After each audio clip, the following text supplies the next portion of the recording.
In this video, we're going to show you how to install the liftgate support on your Jeep Grand Cherokee located on the rear hatch. Now on your rear hatch, you're going to have two of these lift supports, one on the passenger side, one on the driver's side. Now sometimes if these are weak, you want to go ahead and support the rear hatch or have someone help you by holding it. That way there, when we disconnect this here, the hatch doesn't bonk you in the head. Now to go ahead and do this, we're going to start by using a small pocket screwdriver, and there is a metal clip right here. And this is a ball and socket design.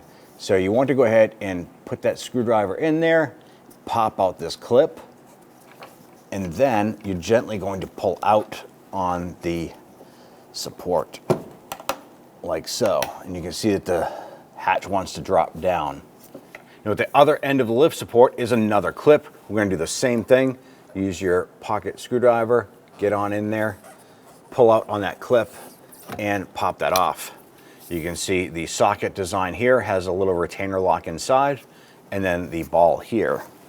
Now on our new unit here, has the same metal clip, has a little bit of grease on the inside here with that retaining clip. Super easy installation. Line up that socket with the ball and push it on. Snap it on, bring up the other end.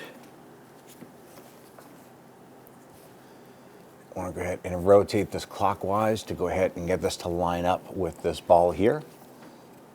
And you'll just have to grab that lift gate and adjust that to line that up.